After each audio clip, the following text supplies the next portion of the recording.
First of all, let me congratulate ITD for holding this forum. I think for most part of the day, the whole morning and now most of the afternoon, we have heard from so many knowledgeable experts on issues that cover trade, investment, multinational corporations, startups, and also technology. And that means I have a very hard job of trying to conclude this meeting because almost everything has been said. And because I think we are running slightly over time, I've been helped that I can now shorten what I will have to share with you. I will not have any more graphs. I think you will probably bombard it with graphs by Kun Gopsak. And a lot of those will not tell a very happy story. And I was also asked by Ajahn Somkit that I should begin by cheering up a little because of the gloomy picture that seems to hang over the economic climate or environment that we are facing.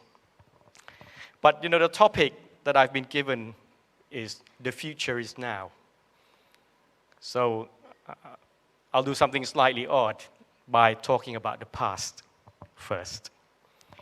Because I think as we try to look forward to the future of the Asia-Pacific region, we can learn so much from the past.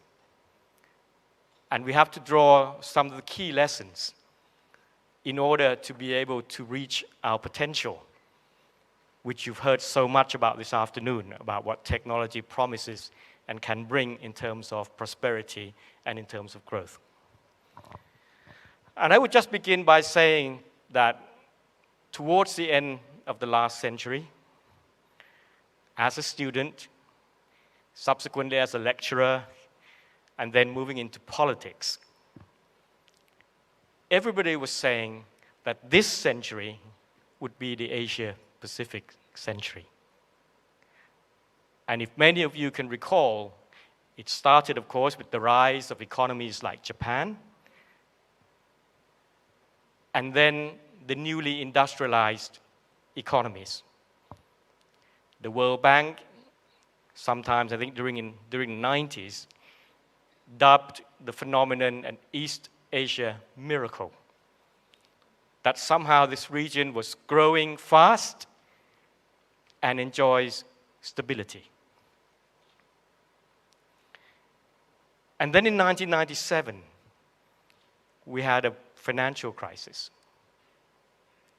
But within about 2 or 3 years, what that proved was that this region was also very resilient. The recovery was fast, and many of the countries that suffered from the financial crisis of 1997 took the opportunity to restructure, to reform, and put in a stronger system to ensure that they can weather future crises. 20 years odd into the new century, sure enough, we have seen a transformation of the landscape of the global economy. If you just look back at the turn of the century, in the year 2000, the global economy was dominated by the US and European economies. Chinese economy was still only a fraction of the size of the US economy. India's economy was still very small compared to even countries like South Korea. But now we have seen a phenomenal growth in China.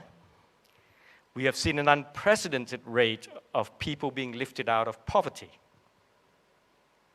And all this seemed to suggest that, well, yes, what they said last century, that this would be the century for the Asia-Pacific, is true. The future is now. But then, today, as I said earlier, you will have seen forecasts about the immediate future, where Asia Pacific, like the rest of the world, is also facing unprecedented challenges. I think the word this morning was the perfect storm. Not just 3 years of a global pandemic, which we have not witnessed for the kind we have not witnessed for a century, followed by a war in Ukraine, something we haven't seen for over half a century, leading to disruptions in the supply chain, rising fuel and food prices, subsequently, of course, rising inflation. And the word stagflation, not heard since the 1970s, has crept up again. And while I'm not going to talk to you about how we're going to deal with this, certainly not in detail, I think we need also to recognize that as Asia Pacific tries to steer through this perfect storm, there has to be a delicate balancing of policy choices, particularly macroeconomic policy choices. You see that at the moment, the whole world is having to grapple with the aggressive Fed policy of raising interest rates, which is expected to continue well into next year at least. This creates problems in terms of exchange rates, in terms of capital flows, and in terms of inflation, imported inflation for a number of countries. And for Asia Pacific itself, charting a course through this perfect storm requires very careful balancing for 3 reasons.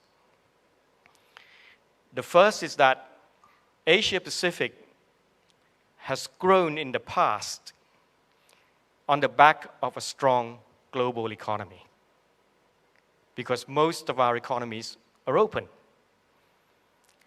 And if what's happening now in terms of policy choices in the West in particular creates a global recession, a possibility of even emerging markets debt crisis, clearly any domestic policy choice needs to take that into account. At the same time, because of the pandemic, most of the governments in the region have also run up sizable deficits and public debt. So there is limited fiscal space in trying to deal with the oncoming recession and to try to manage inflation as well.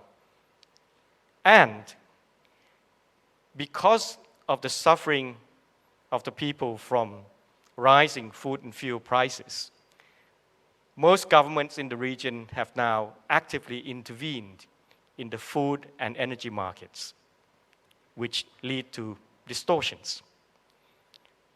And while these are necessary to help get people through the crisis, it means that they have to be mindful right from the start how those distortionary policies would be phased out. So that's quite a challenge. But I think that, as I said, we've proven in the past that the region has always proved to be resilient, but we need to have careful, informed, and balanced choices in terms of macro policies to get through this storm. But my message to you today will not be about the immediate problems. My main message to you today is about wanting us all in Asia Pacific to step back a little and reflect on why we are in this perfect storm, and why, once the storm is over, we maybe need to review and reassess as to how we want to move the region forward and what its role should be in global terms. Why do I say that? I was pleased that this afternoon, I think the tone of the panelists, particularly on startups and technology, were quite positive in that they see opportunities, not just because in every crisis there are opportunities, but also they see the potential of technology that can deliver on a number of fronts, a number of issues. But all around the region and even all around the world, what I want us all to recognize also is that we now have a new generation of people who have grown up and are now facing a world that is really quite paradoxical. I give you 4 aspects of this paradoxical world. First, a lot of people in our countries in Asia Pacific grew up as a post-war generation. We thought war was a thing of the past. And especially after the end of the Cold War, only 30-something years ago. Everybody thought that the whole world is now onto a path where there is a consensus of a liberal world, of a democratic world, of a free trade world, and now they find themselves in a world where there is a war in the Ukraine, fear about what might happen in Taiwan, trade tensions even before COVID between the 2 new superpowers, if you like, the US and China. So we can no longer take the absence of conflict or war for granted anymore. It's here. Secondly, we have a generation that has grown up witnessing unprecedented growth and prosperity. Most clearly, as I said, in countries like China and India, where millions and millions have been lifted out of poverty. And yet, 2 things are now dominating a lot of the political dialogue concerning economic well-being. That is, 1, this generation begins to feel that it might be the first generation in many to actually be worse off than their parents. And second, that despite the success stories that I've talked about also today, the issue of inequality and the issue of resurging poverty is dominating a lot of the political debate and dialogue in countries all around the region. Yes, we have had a high-growth Asia-Pacific region, but people are now questioning whether that growth has truly benefited the majority of Asia-Pacific people. Thirdly, we talk a lot about the potential of technology, and yet we have just witnessed that despite all the knowledge and technology that we have, we couldn't end a global pandemic in a shorter space of time than 100 years ago when the world was hit with the Spanish flu. And of course, all the talks today about climate change, about the need for the green economy and sustainability, also shows us that so far humanity has been using technology to destroy the environment much more effectively than actually helping it. And despite all the good intentions, despite all the meetings, I think realistically we have to recognize that we are all behind time, behind schedule in terms of trying to contain the rise in temperature and sea level that could become very, very dangerous in only a few decades. And fourthly and finally, we say that we have been living through this age of information. And of course, all of us know that today, compared to only 10, 20 years ago, we can now almost obtain any information we would like. But ironically, what we now find is that while every one of us has more information at fingertips, our perspectives have perhaps become narrower, and we have perhaps become even more biased in our judgments, which have led to a very polarized society and politics all around the region and all around the world. That's due to the algorithms, that's due to the echo chambers that come with this kind of technology. This is why I think, and I like the previous panel when they emphasized that maybe we don't have to focus on specific issues, but we should focus on the themes and see how we deal with this and where we want to go. And I know that the private sector has just recently submitted recommendations to the Prime Minister as chair of APEC that to get out of the storm and to try to continue the progress that the region has made, there has to be emphasis on a quick recovery, coordination of policies, sustainability, continue the pace of economic integration to create opportunities, and also to help make the process of digitalization become quicker and can be applied by the public and private sectors alike to put to good use and therefore engineer future growth. I have no disagreement with that.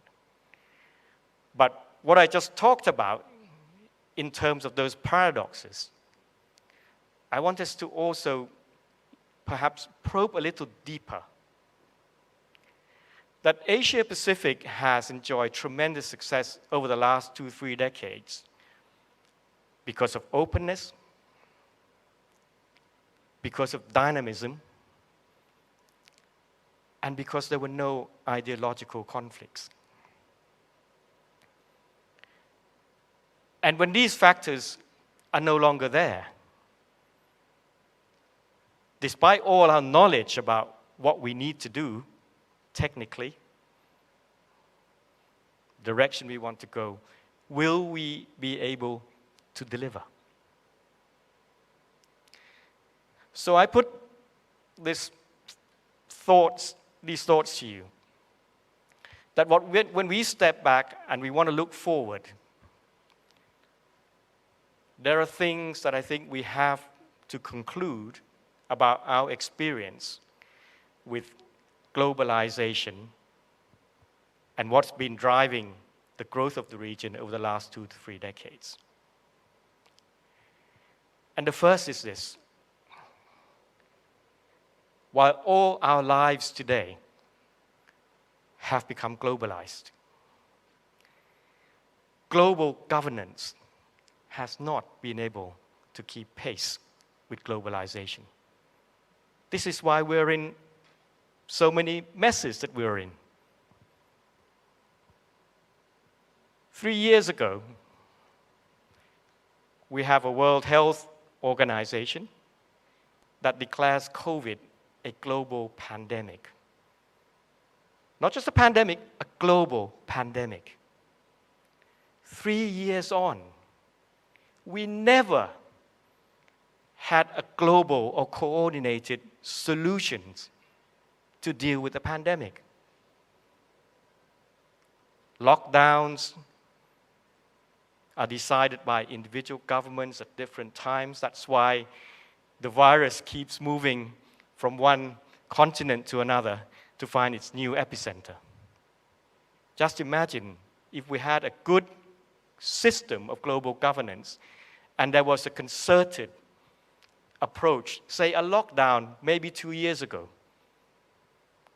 Maybe we could have dealt with this pandemic much more efficiently and speedily. Vaccine production, vaccine distribution. No global picture. We had at one point countries that could order the number of doses of vaccines 5 times its population, while a whole host of other countries have no access. And even until today, China is pursuing a dynamic zero COVID policy. Other countries have given up lockdowns. There are still disputes about the use of vaccines and transfer of technology of vaccines. And travel restrictions are still not in any way harmonized or coordinated. That's just one example of why we have not been able to deal with many of the problems, because our problems are now global and require global solutions. How is it that we have the United Nations in charge of keeping peace and security? But you can see the parties to the conflicts sitting there at the Security Council and can veto whatever decisions however many other countries want to pass as resolutions. How is it that when we say we want to support free trade, that the World Trade Organization is struggling to do its job, not appointing an appellate body, and so on and so forth? So if we want Asia Pacific to continue to succeed, we have to be contributing to building a much better system of global governance. And to do that, I think it's time that Asia Pacific flexes its muscle and demands that there are key reforms to all the global institutions, which are still very much designed along the post-Second World War era, without a recognition of the increased powers of many of the Asia Pacific or Asian and other emerging economies. There has been a shift in the balance of power, and that should be reflected in how we design our global institutions.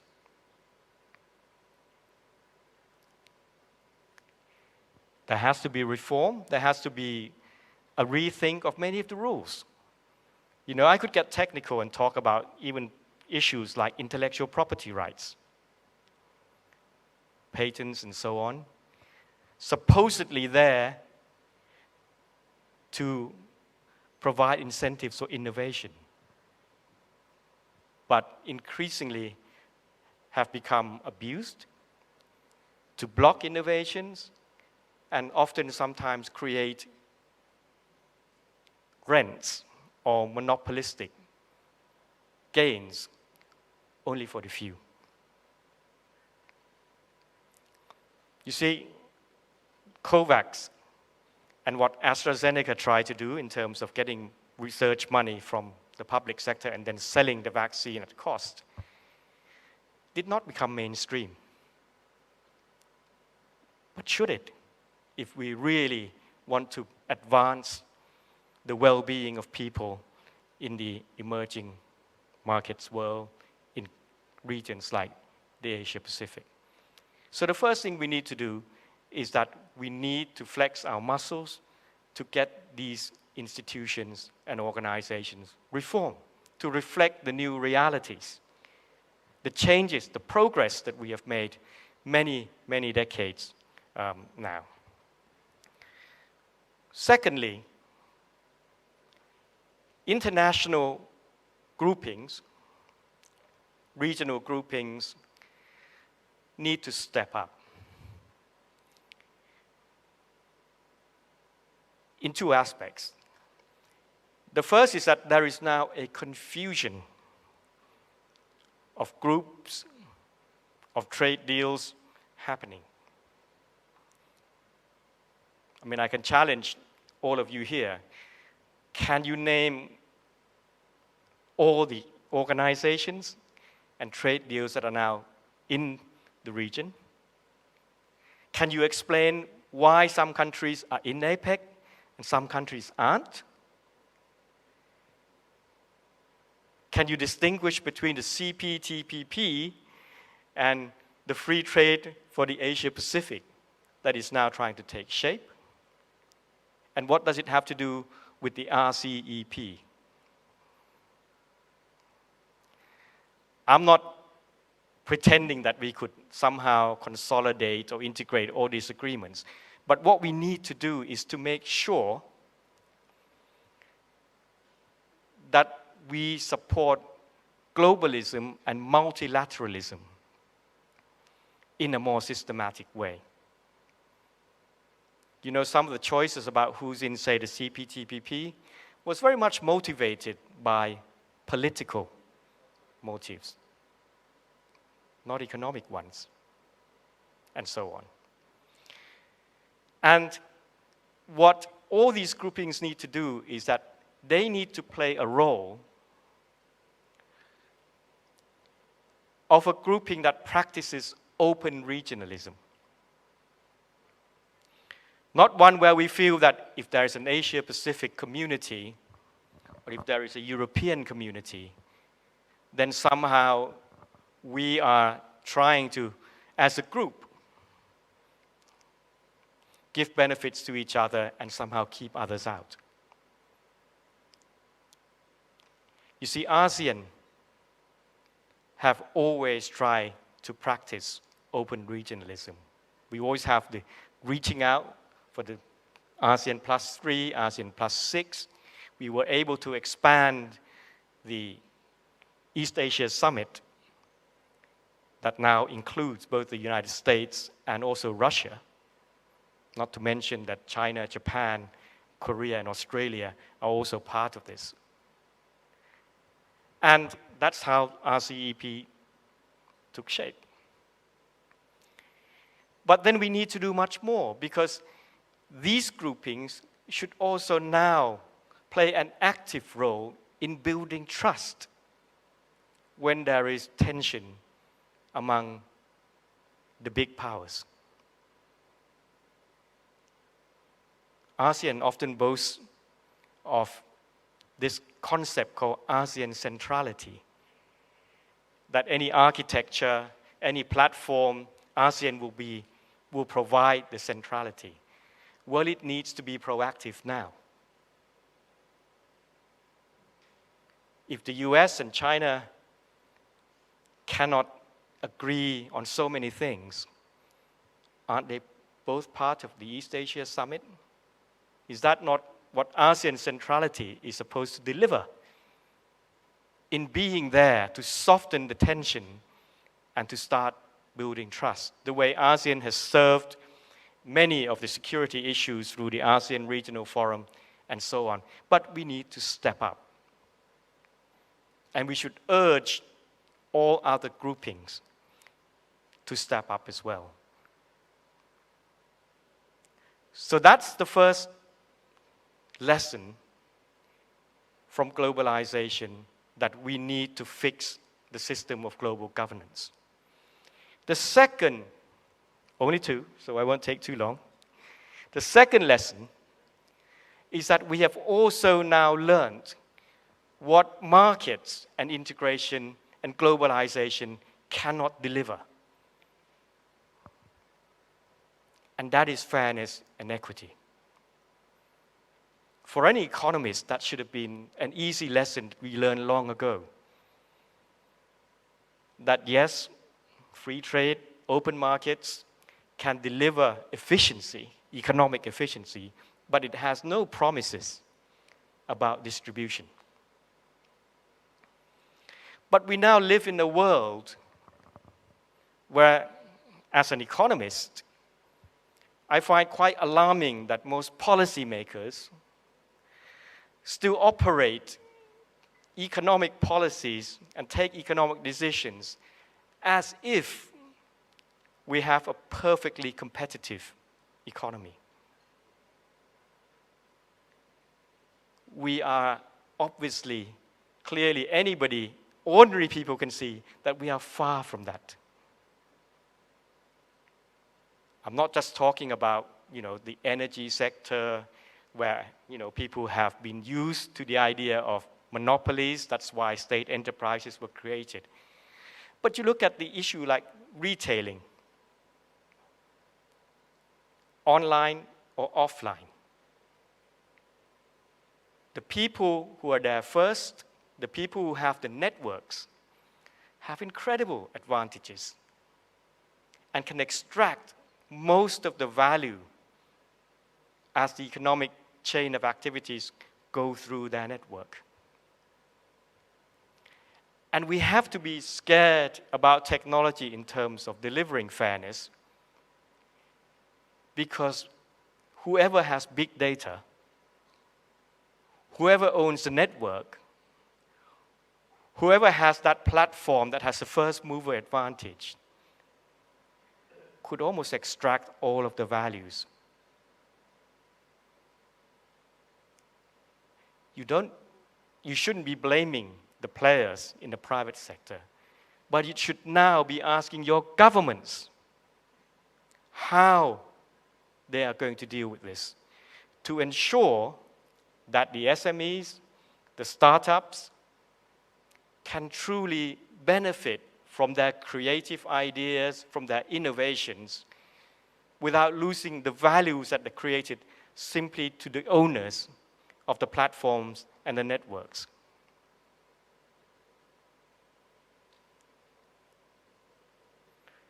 The second aspect of this fairness issue, and I've mentioned this before,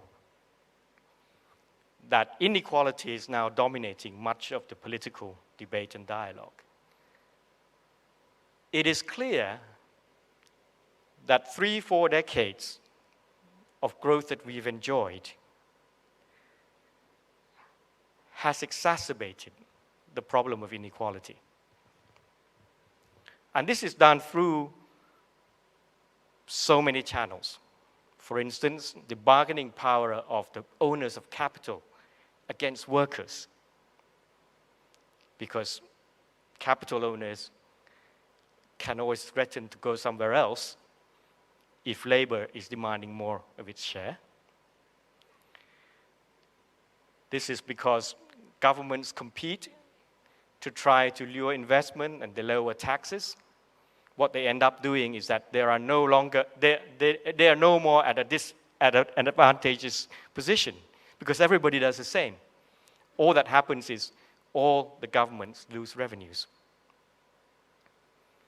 And then there are the tax havens, there are loopholes, where many of the companies operating in many of the countries in the region are not even paying income taxes, despite making millions or even billions from that country in terms of business. And this is all happening in a world that we say is volatile, uncertain, complex, ambiguous. So people feel a sense of insecurity. And they will demand more and more that they need to have a good, comprehensive welfare system.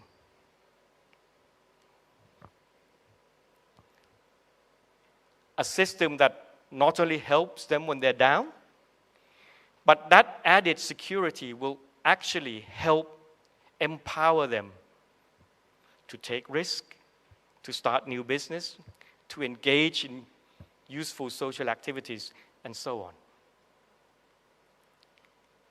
But there is no way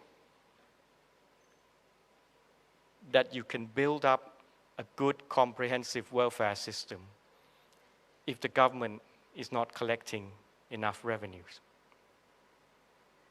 Take the case of Thailand. This budget year, total tax collection is 13% of GDP. I don't know of any country that can afford to build a welfare system with that kind of revenue. You look at the countries that do have welfare systems, at least 30-40% of GDP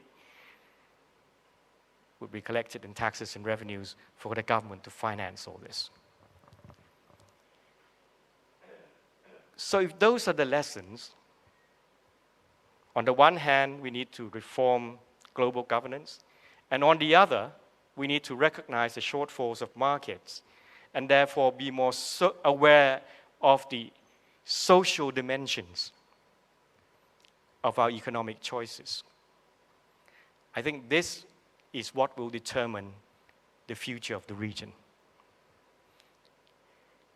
Because if we don't really grapple with these issues, we can have so many brilliant young minds doing their startups. We can have brilliant technicians running our macroeconomic policy. But then what we've seen in the last 2-3 years can happen anytime. A pandemic that runs away, a war that can take place, disruption of the supply chain. None of those will allow us to enjoy the kind of progress and prosperity that we have over the last 2-3 decades. If we do not tackle the issue of inequality, we will see more extreme and populist politics and policies, and perhaps even more conflicts all around in every country as well as in between countries, because nationalism often creeps in as well when people become frustrated. So my message to you is that if success in this region over the last few decades served an example to the world that yes, when we allow the dynamism of the private sector to operate in an open environment, and that we have a shared ideology of trying to lift people out of poverty and create prosperity and peace, we can deliver to our people. Now we need to step up. Step up and say, because these conditions are not there, because of the shortfall of global institutions, it's time we fix the global institutions. And because we've learned that despite the success that we have not been able to share the benefits equally for all our people, we too need to fix the shortfalls of the market and recognize different roles that governments need to make. And this should provide the kind of direction and roadmap for the region. Because if we do take these issues seriously and begin to tackle them, I see no reason why the Asia Pacific would not continue to be able to lead the world in terms of growth and progress. I read somewhere while I was preparing for this speech, we now say the Asia Pacific is the factory of the world. Well, it's not enough to have the factories. It's time we have a good life for all the workers and all the entrepreneurs. So I urge you all to play your part, do your bit, play your role in supporting this kind of agenda. And the rewards will not just be in terms of a much better climate and environment for your business, but also a much, much better society in terms of peace and prosperity for the whole world. Thank you very much.